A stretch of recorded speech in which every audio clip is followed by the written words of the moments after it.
As part of our inspirational message series, we're going to be exploring weightlessness and how to find your life's purposes today. My name's Tracy Anderson. Welcome and hello, I'm Joe Courier. Welcome to the Light and Love Box channel. You are part of a growing community bringing peace, possibility, and prosperity to help transform our world with light and love. So today we're going to be talking a little bit about purpose. So I wanted to share with everyone kind of where that process originated from. I actually utilized runes to basically find what our message was for this month, what our focus for manifestation was going to be. And Hagelas is the rune that I pulled, and it is very focused on letting go, don't worry, change is inevitable, and to embrace change. And I think that's really important because a lot of people try to move away from change. It's scary. It's scary. It's unfamiliar. Exactly. But, really the outcome is so beautiful because the universe actually has our very best interest in mind for our highest purpose. And the only way we move forward is to embrace that aspect of change. Exactly. And the very last point on this piece of paper is change brings positive transformation. Mm-hmm. Even though sometimes change is uncomfortable. Yes, exactly. So when you talked about Legolas? Hagelas. You can tell where I read. What struck me, Tracy, is that you talked about purpose and moving forward and having this sensation of almost like floating, which is what we connected it to as weightlessness. Mm-hmm. And so I want people to think about, have you ever floated somewhere? Whether it's been in an ocean with the salt water, a lake, a pool, even just your bathtub, or perhaps even in a saltwater deprivation tank, which is an amazing experience to be in a pod like that. Absolutely. It is. But when you're in that experience, the greatest sense that I've experienced is buoyancy, of just being supported and held, and that weightlessness just feels amazing because that's one aspect that your brain or your body no longer has to be focused upon. And so that sensation, when we can experience that weightlessness in the physical and then transfer it into the weightlessness of perhaps a meditative or a ceremonial experience, that's when we begin to train our brains and our thought processes into the place of moving to that intuitive side rather than always that logical side, that being in the place where we have to understand everything and make connections and plan everything. Exactly. Well, the word that really jumps out at me is effortless. When you're weightless, things feel effortless. Yes. And I, of course, was thinking about this, and about that intuitive side is when we flow, things come into us, guidance finds its way to us. And at that point, whatever is weighing on us, yes, pun intended, tends to be in a place where we can let go of it or at least work through it. Yeah. So a couple of years ago, or actually just about a year ago, my husband and I put together a 3-day retreat experience for people. And they came, they stayed with us for 3 days, but the entire retreat was based around the theme, Live with Purpose, because that seems to be something so many people are looking for. They are in a place in their life where they're thinking, okay, I have a good life, but I'm still not happy. What is it? What's my purpose? And they're searching. So they need to change, but they don't know where to begin or where to look. And so I came up with, as we were thinking about purpose, I came up with an acronym. And so for me, I used the letters in the word purpose, the PURPOSE. And each one represents a different aspect of moving into the place where you can find your purpose. So P is present moment. U, uncomplicated. R is the restoration of balance. P is positive steps. O, optimism and joy. S is service to others. And E is for the excitedness that we have for the new adventure. So let's explore this a little bit between you and I. Okay? Break it down. Okay. So when we are talking about like the present moment aspect of purpose, that, I kind of, when I was reflecting on that, I was thinking about the Light and Love box as a whole, because that is the beauty of the box. It's giving you a moment in your day to, not in your day, I mean, this is a ceremonial thing that's happening with the full moon, but it's giving you an opportunity to quiet down, reflect in the present moment, and essentially enjoy that present moment while you're doing the ceremonies. And it's like it opens up the flow of everything, and you can see things that you wouldn't normally see. Exactly. You step out of the normality of your day and you do something in a way that is focused, mindful, but yet it's a quiet mindful, if you will. You begin to just notice everything. It's like things slow down. So in that present moment experience, you are in this place of not being caught up in the past, and you are aware of an amazing future, but you slow it or move it into that place, that central point where all that exists is this here and now. Yeah, and we have a lot of practices that people do, whether it's meditation or yoga or things like that. Or even the practice of mindfulness itself. Yeah, to me it feels like those things are all things that you almost like have to prepare for. You gotta schedule in your day one more thing. Yeah, it's another little line item. And I think so many of us don't even have time to think about scheduling it, let alone putting it in as a scheduled event. Yeah, so I not that runes or whatever are for everybody or should be part of their everyday practice, but my brain is very busy, my day is very busy. So is mine. And like most people, every day is just, it's from the second you wake up till the second you touch the pillow, there was a ton going on. Yes. And I think it's important for us to find and identify things that we can do that are literally just part of your everyday routine. So like in the morning, what I do is I take essential oil and I actually draw certain runes on certain points of my body to, I don't know, it's like it helps me be mindful in that moment and almost set the intention for I was my going to day. say, this is intention setting. And I do it in a simple way too. I mean, I wake up, I stretch, the next thing you know, my cat is on top of me. Right. And I am just setting the intentions for the day as this purring fur baby gives me the vibration of just, okay, here we go. Those cats, my cat does that too. I know, they're lovely.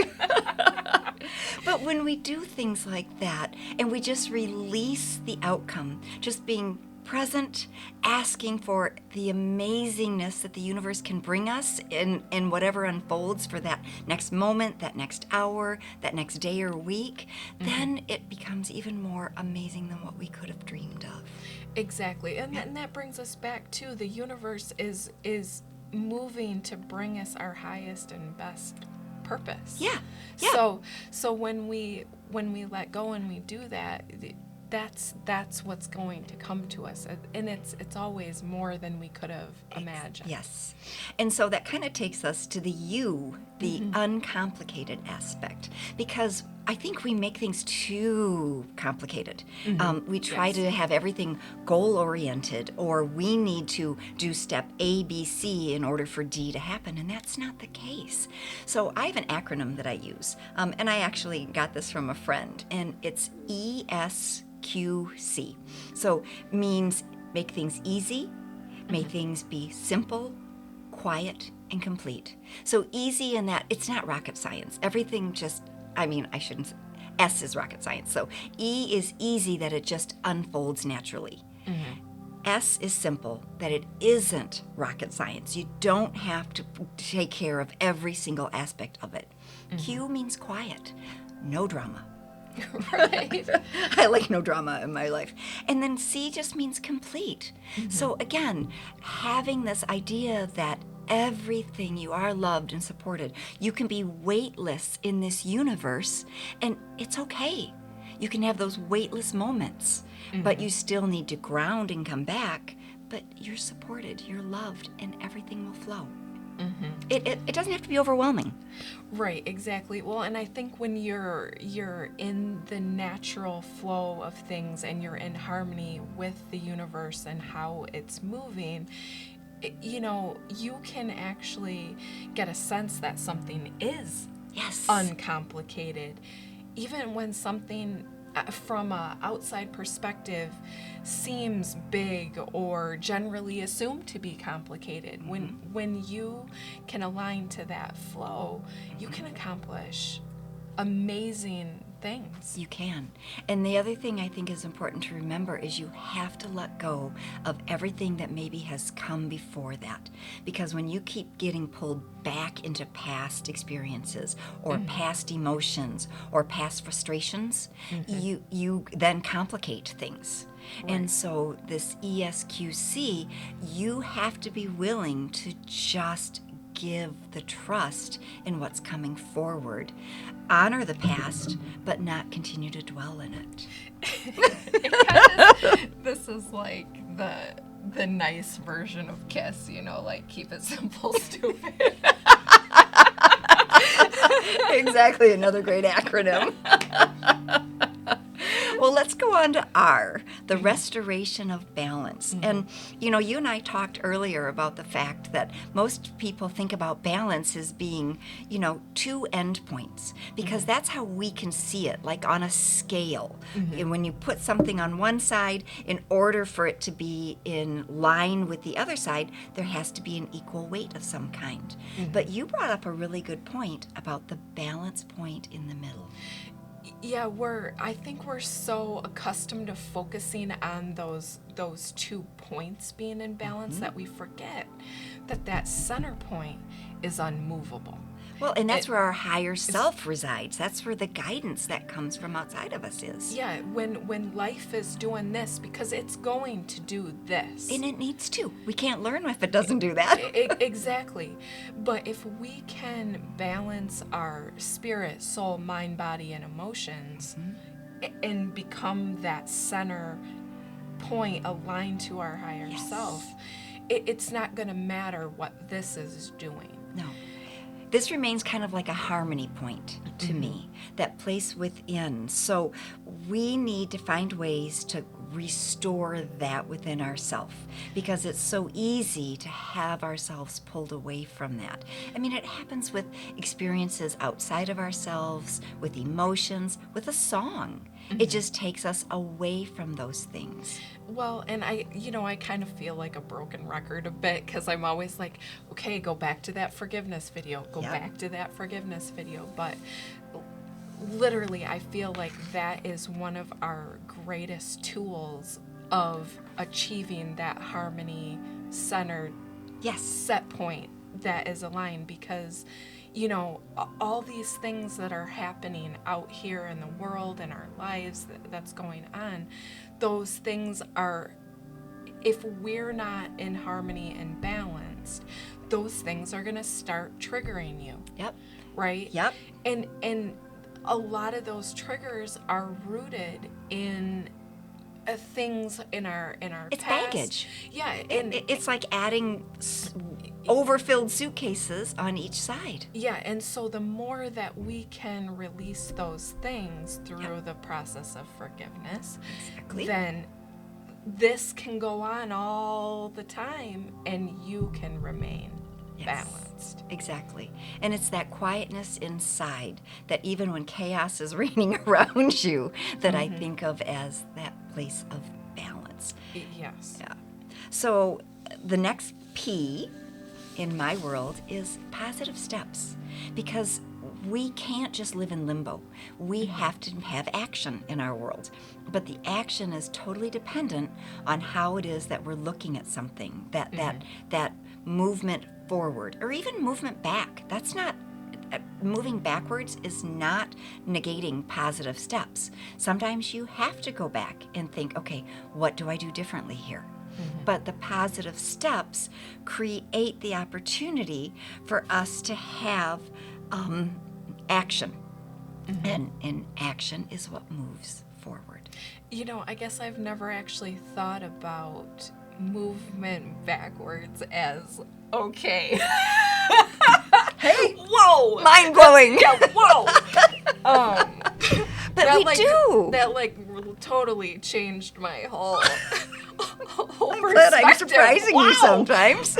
Oh my goodness. Like, I guess I don't know if you've ever heard of like strength finders or whatever, but it's like in the corporate world, it's used a lot to identify, you know, what your strengths are yes, and yes. how you work with others and things like that. And I'm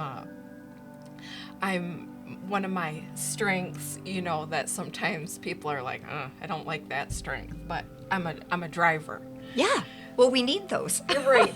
And so I've always thought, like, you know, you set goals, you know, we're moving forward. I've never contemplated that sometimes the backwards step is just as important as the... Yes. It's almost like a pause before you charge forward.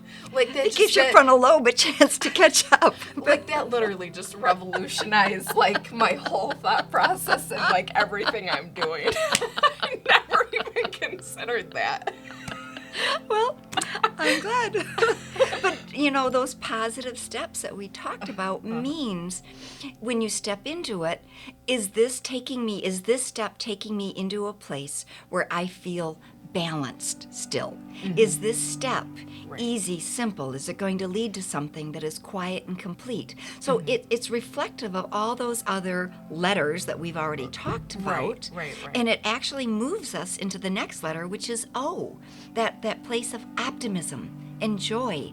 Because I think in my world, you know, I'm Joe, and those are the first two letters of joy, J-O, and why is because we need to live in a place where we have optimism, where we can see the beauty in things, where that glass, and we've done this in a previous video, that glass is more than half full. It's overflowing. And that's what continues to lead us into a place where, yes, this is possible. Yes, this is going to fill my soul. Yes, this helps me find my purpose. Well, and, you know, just very basic, when you're doing something that you love, the benefits and the outcome of that is literally exponential. Yes. There's a song out that I've heard recently, and it's actually a country western song, but it talks about do what you love, but call it work.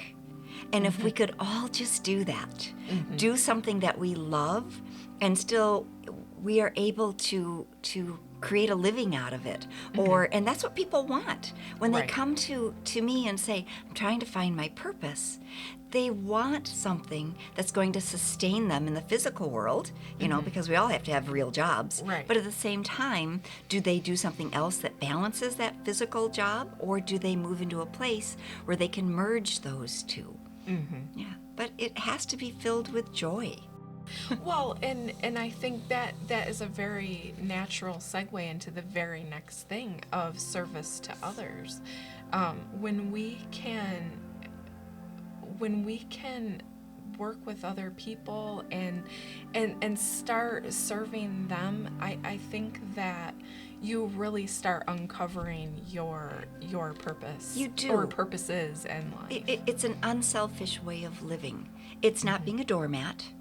It is simply being in a place where all of that joy is because you see you are being able to help others in small ways, and then that begins to exponentially move out from there, because when you can help one person be in a place of their joy, their harmony, finding their purpose, or just finding a centeredness, then that reflects out to everybody around them, and it just keeps moving from there.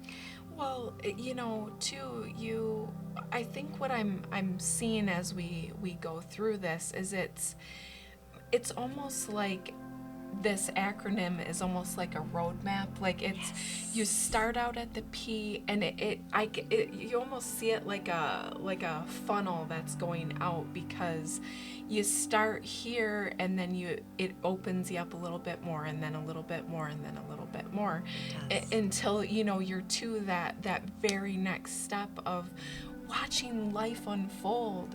Yep. As an adventure. Yes. But I want to mention the contrast here. So for me, service to others is a way of life. But the contrast to that is service to self. And we all know people who that's their focus. It's serving themselves in either small ways or large ways. And when that happens, they almost deplete other people's joy. Because we get easily pulled down into that. So that excitement and that moving forward, that funneling when you have service to others, that opens up, those who are in service to themselves, it only funnels back down to them.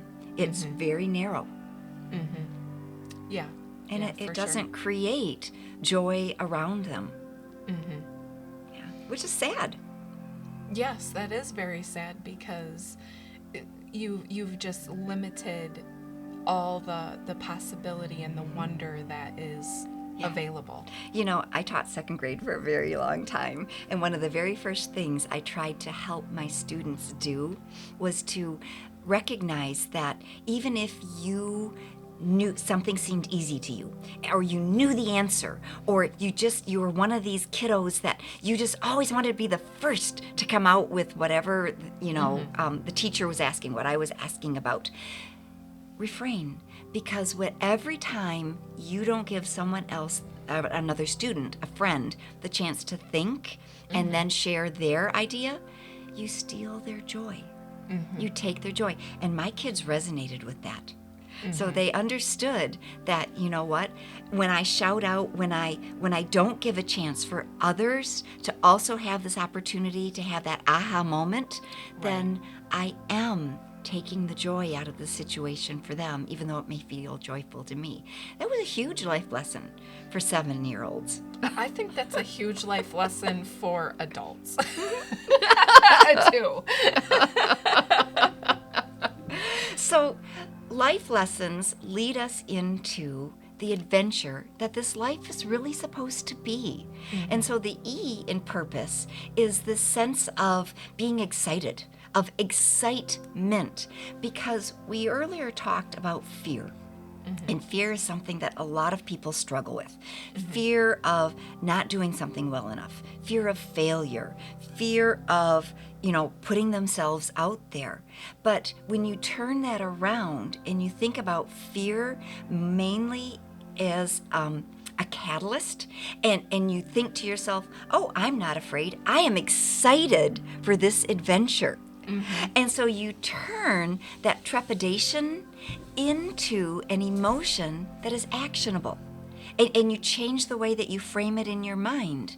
Then everything seems to just happen again. Going back to that ESQC, it becomes easy and simple. Well, this reminds me of an experience I just recently had, and I was brought up with fear of the ocean. Okay. Yes. I was told that it was dangerous. Never go in the ocean. You will die if you go into the ocean. Okay. And then you couple that with, I've actually almost drowned a few times in open water. Yeah. It was never in the ocean because I never went in the ocean, right? But it was in like lakes and rivers and things of that nature. Things that Michigan is full of. Yes, exactly. And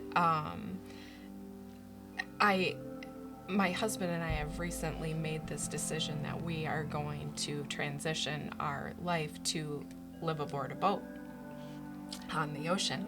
This is kind of an oxymoron. Yes, right? So, but I knew that that's the life for me, right? Because it feels right Yes, inside. it feels Yes. right. So we're in this constant, we're watching videos all the time, just learning. Well, one of the people that we like to watch, they actually went swimming with whales. And I saw that and I was like, I am doing that. And in the weeks that kind of followed, one night, I don't know what happened while I was sleeping, but I woke up and I knew that switch had flipped. And I was no longer afraid of going into the water. Wow.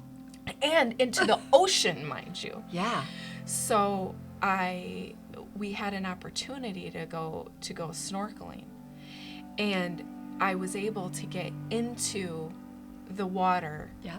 And I was able to, without any anxiety, and I had the most beautiful experience with the animals in the water. It was amazing. I had an opportunity to swim with a barracuda, and it was absolutely amazing. So two things stand out to me in relation to this.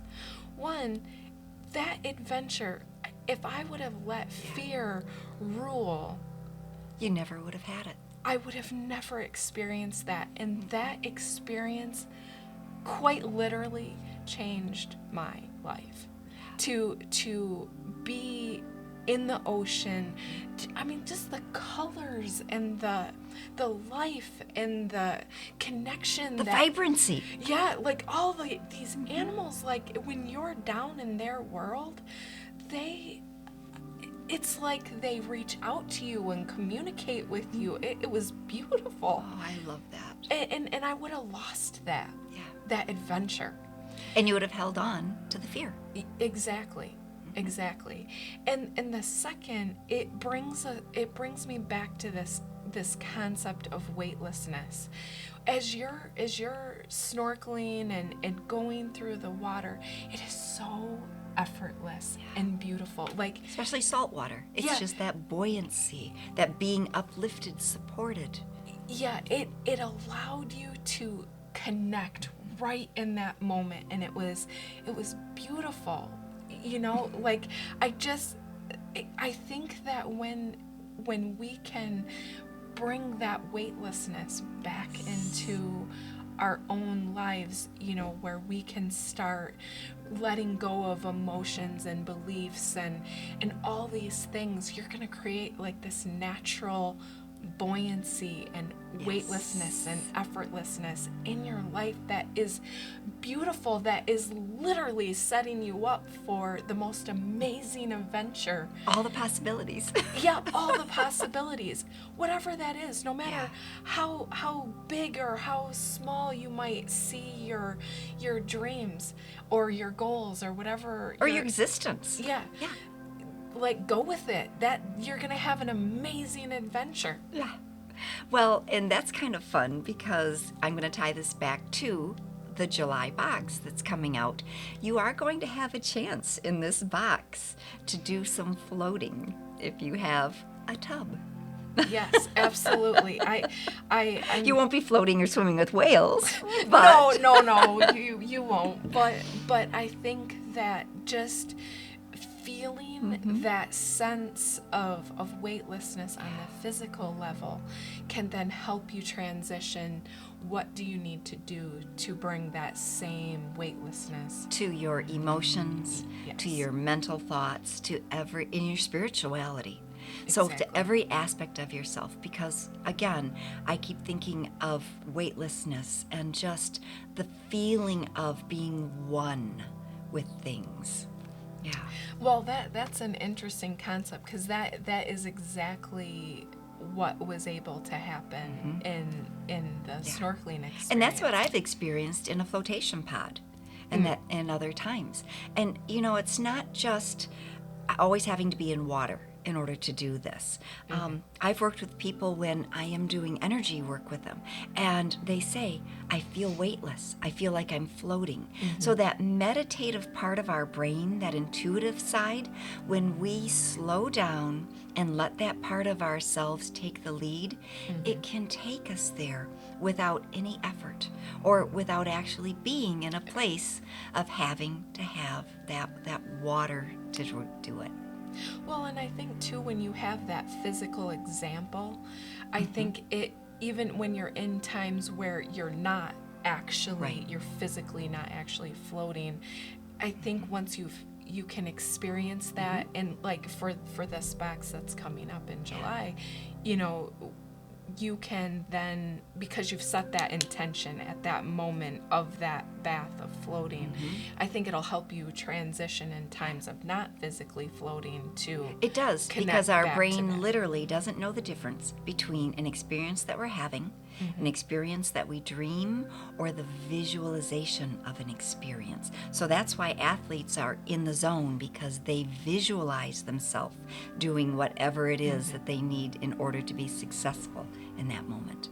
And our brain doesn't know. It thinks it's all one and the same.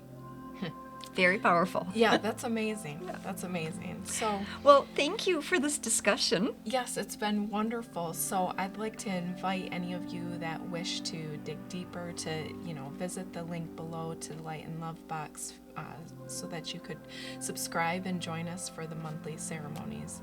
And these monthly energy-based ceremonies are designed to help you focus on your true intentions to manifest your best life while healing your spirit, soul, mind, and body.